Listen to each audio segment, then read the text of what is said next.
Hello Pisces, Sun, Moon, Rising, and Venus signs. Kamusta kayo? Sana po ay nasa mabuti kayong kalagayan. Welcome back po sa Star Tarot. At kung bago kayo rito, welcome din po kayo. Please subscribe, like, share my videos, and leave me a comment kung nakaresonate kayo. So, family. Ito yung inyong focus sa ngayon, Pisces.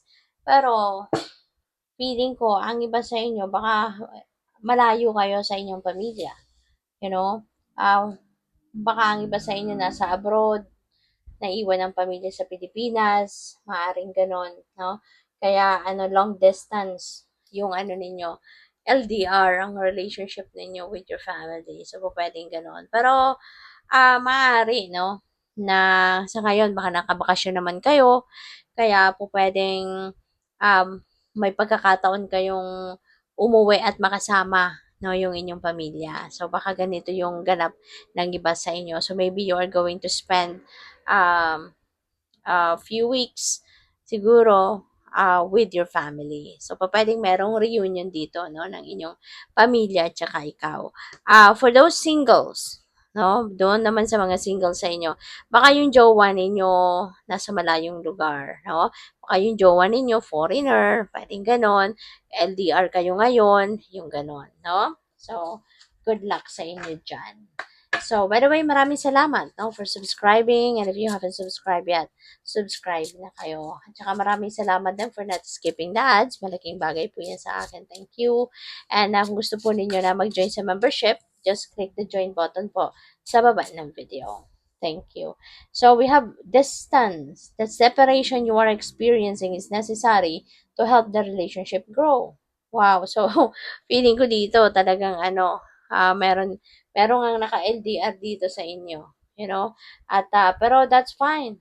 That's okay. Kasi, sabi dito, no, yung distance daw ninyo, 'di ba, is necessary. Kailangan yon para mas mag-grow ang inyong relationship. Mas, yung parang matitest dito kung gaano kayo ka-loyal sa bawat isa, matitest dito yung kung gaano kalalim ng pagmamahalan ninyo sa isa't isa, yung faithfulness, yung honesty, yung mga ganon, no? So, talaga meron dahilan ng lahat. Hindi ba? At yung paghihiwalay ninyong ito, hindi ito paghihiwalay na madidissolve yung inyong relationship, but yung paghihiwalay ninyong ito kasi baka magtatrabaho sa malayong lugar ang isa, or talagang nasa malayong lugar ang isa nung nagkaano kayo, naging magjowa kayo. So, this is really a test. Diba? This is really a test for both of you. No? Na baka dito ninyo talaga mapapatunayan no, na despite the distance, despite the magkaiba yung inyong geographical location, malayo kayo sa isa't isa, hindi kayo nagkakasama in person, 'di ba? Dito ninyo mapapatunayan, 'di ba? Kung gaano kalalim ang inyong pagmamahalan, kung gaano kayo katotoo sa bawat isa, 'di ba? So, dito rin talaga ninyo matitest siguro 'yon. So, we have forgive and release. You are stronger when you carry love and forgiveness rather than anger. So, baka ang iba sa inyo dito um, meron ding forgiveness, no? Baka kayo ay hihingi ng forgiveness sa inyong person, or po pwedeng yung person mo ang hihingi sa iyo ng inyong kapatawaran. So, yeah. But, feeling ko dito, merong magkakaayos, merong magre-reconcile, merong mas makaka-appreciate sa person, lalo-lalo na yung humihingi ng forgiveness, yung humihingi ng kapatawaran dito, no? Feeling ko, you will be appreciating more, 'di ba, of your person. So, which is really good, no? Sa pagkakamali kasi, marami kayong matututunan, 'di ba? Marami kayong marirealize kasi lalo-lalo na sa relationship, that is a two-way street, 'di ba? Kaya hindi mo din masabi kung anong pwedeng maging reaksyon ng isa. Hindi mo rin masabi kung anong pwedeng isipin ng person mo, 'di ba? Kaya talagang it really takes love, honesty, courage, 'di ba? para na may-strengthen mo talaga and respect, para may-strengthen ninyo ang inyong relationship. Kasi wala namang perfect relationship.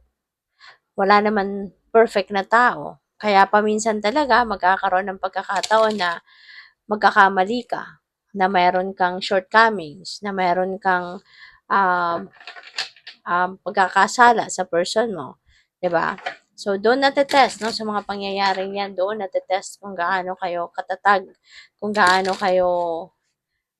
kayo ka-sincere, no, sa pagmamahal ninyo sa bawat isa. So, what else? We have, yeah, may uuwi talaga.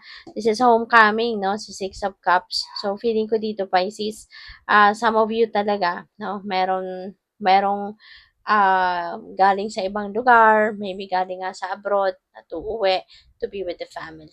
To be with your family, to be with your loved one, to be with your jowa, no? So, what else? Ace of Pentacles. I can sense dito na ang iba siguro sa inyo, you are already dito, no, na related dito sa may pamilya.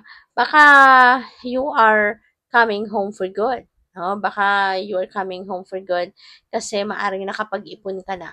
Maaring you are ready to start a new life kasama ang inyong pamilya. Kasama yung mga mahal mo sa buhay. Baka nakapag-ipon ka na talaga sa abroad, kung galing kang abroad, no? At o pwede rin na finished contract na kayo doon, or maybe you are deciding to come home, 'di ba? Kung hindi man kayo nakapagtapos ng kontrata pero nakapag-ipon na kayo, parang nag-resign na kayo sa trabaho, something like that, kasi you feel like you want to be with your family, 'di ba? At siguro you have enough naman nakabuhayan na, 'di ba? Para makapagsimula kasama ang inyong pamilya. So, yun ang napipick up ko dito for some of you. We have 7 of Wands. So, you know what? Maaari na merong mga tao sa paligid niyo na, alam mo yun, naiinggit sa'yo. Kasi, lalo-lalo na, kung if this is connected with this energy, no? Merong mga naiinggit sa'yo sa inyong paligid because maybe you are coming home na nga at makakasama mo na ang inyong pamilya, maginhawa ang buhay, maganda yung sisimulan ninyong buhay kasama ang inyong mga mahal sa buhay. Kasama ang inyong asawa, mga anak, yung gano'n, ano? Kaya, hindi talaga maiiwasan. Marami kasing inggitera at inggitero sa paligid, hindi ba? Kaya, in that case, no, kung mayroon mang ganyang sitwasyon kayo, deadma na lang. 'Di ba? Practice the art of deadma as long as you're safe. You and your family are safe. Okay? Wag mo na silang pansinin. So, we have Ace of Swords. Ayan. So, you will be, you will be, um, you will be enlightened. You will be receiving new inspiration. Meron kang marireceive na mga light bulb moment, mga ganyan, epiphany. And that's going to guide you kung paano mo sisimulan ng pagbabagong buhay ito kasama ang inyong mga mahal sa buhay. 'Di ba? Kasama ang inyong pamilya. Or siguro kung papaano mo i-approach ang sitwasyon na to, no, na maaaring merong mga nangingialam. Baka meron ditong, alam mo yun, maaaring merong naninira sa'yo, naninira sa asawa mo, naninira sa mga anak mo, ganyan. 'Di ba? So, you will be enlightened, kaya importante, no, na makikinig ka sa inyong intuition. Lagi mong susundin, no, yung bulong ng iyong intuition kasi it will always lead you to the right decision, to the right choice, to the right path. Okay? And since we also have 2 aces dito, nasa taas niya, ace, sa baba niya, ace, diba? So, when there is more than 1 ace in the reading, that signifies magandang magandang kaganapan, magandang pangyayari.